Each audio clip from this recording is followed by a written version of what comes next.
Next up, there is a conflict between Thomas Massie, a Republican, allegedly, and Donald Trump over the Epstein files. This is Thomas Massie doing what he does, which is poke a stick in Trump's eyes from the far right. Welcome to Doug in Exile. This is where the Happy Patriots are. I'm just going to bring up this Twitter feed on, this is in Thomas Massie's own words. We'll get to. First, I'm going to do some of the commentary on exactly what he's doing. So he's claiming he's going to bring out the Epstein Files version 2, which is kind of a mockery of Pam Bondi releasing the inefficient Epstein Files volume 1. This is what I mean by it. So here's on Thomas Massie's Twitter. So this is what started the whole fight. If the executive branch, so he's making an accusation against Trump, won't release phase 2 of the Epstein files, we will. Americans deserve transparency and the victims deserve justice. So that's the biggest beef, that I don't think he believes that Americans deserve transparency. I don't think he believes that the victims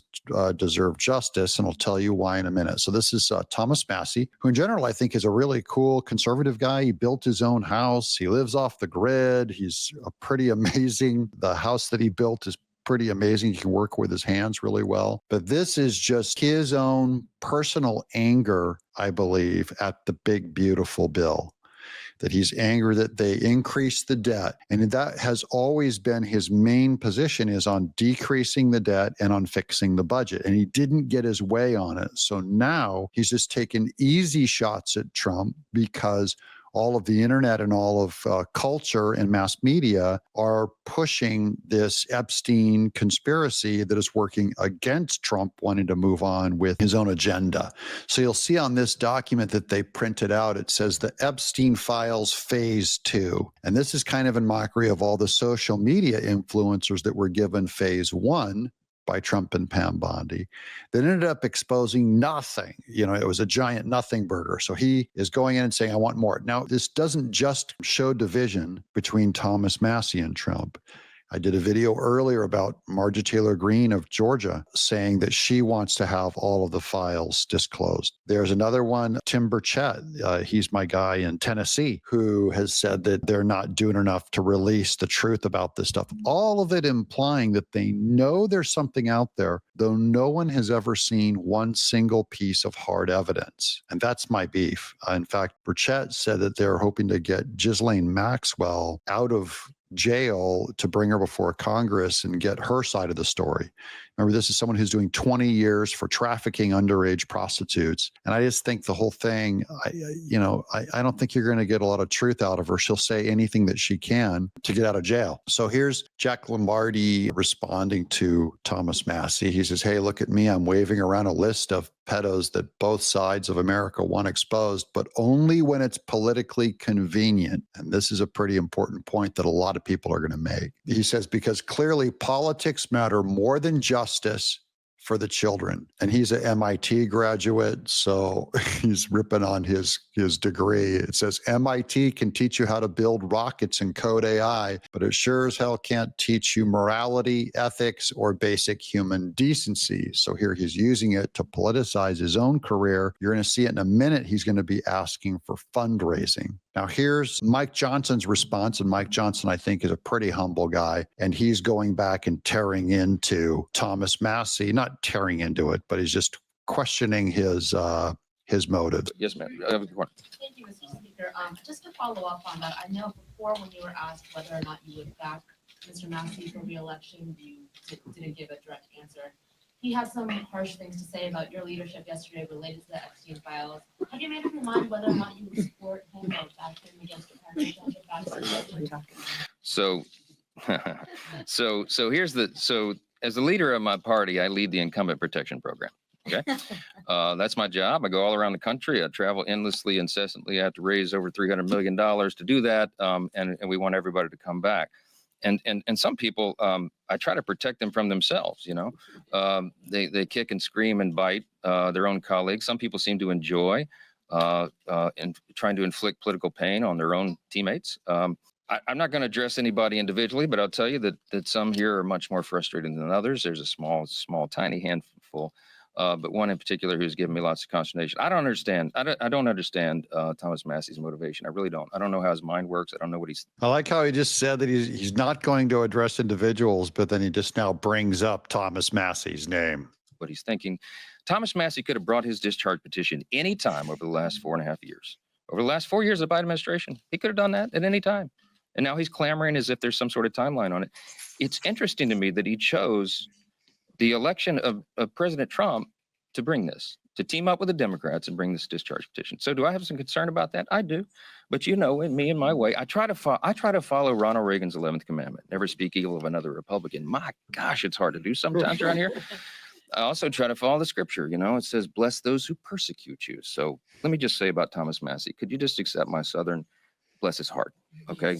I don't know what else to say about it. We're for maximum transparency. We're engaging in that right now, and we don't need political games. He says, I won't speak ill will of Thomas Massie. Then he goes, as we say in the South, bless his heart, which you all know what that means. That's the curse of curses. So even Mike's getting animated, but it is clearly just politics that he's doing this. And like he said, he is teaming up with the Democrats in going after Trump. And that's my beef with Thomas Massie and Marjorie Taylor Greene and Tim Burchett.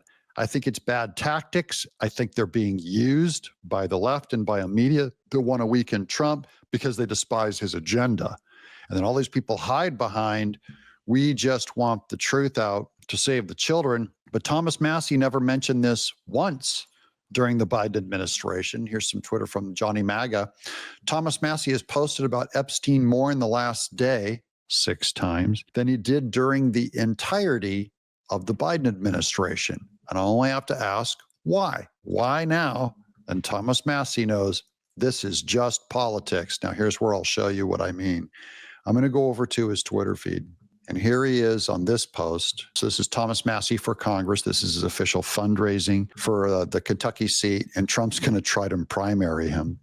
He says, I introduced the only binding congressional legislation to release the Epstein files and already have 20 sponsors. In return, the attacks on me intensified.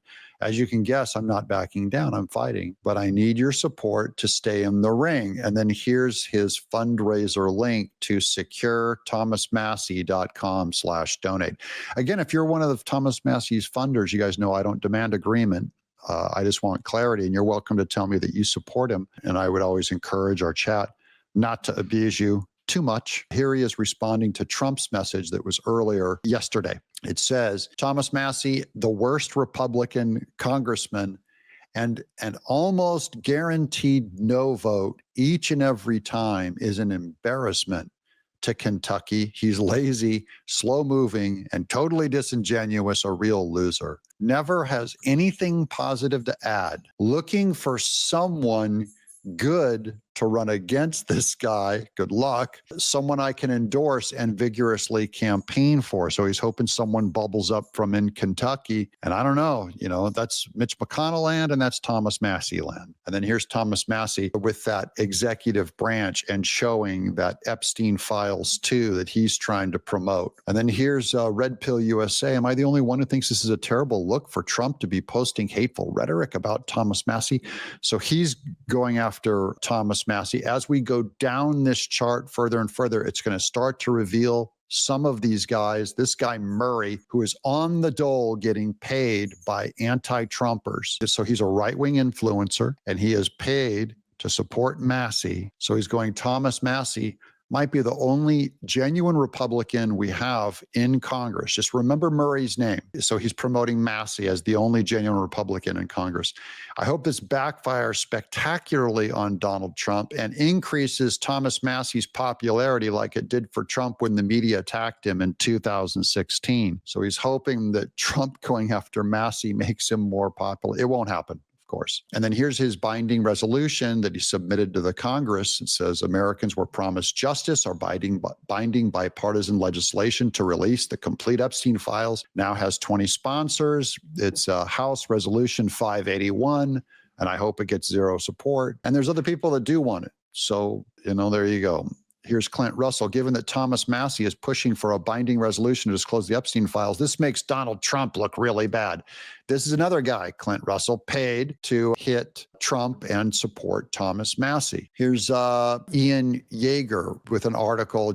They're starting to get this out to the mainstream media. They're trying to build on it. They're trying to fundraise on it. Here's even Kilgore. These are all spam accounts, paid right-wing media. He's got 120,000 followers. Thomas Massie is the best Congress in America. Who agrees? So this is how you create social media to try and push your cause and get more growth out of it. Here's a reset. This is another one. Trump can't find anyone to run against Thomas Massie, and they're all happy about that.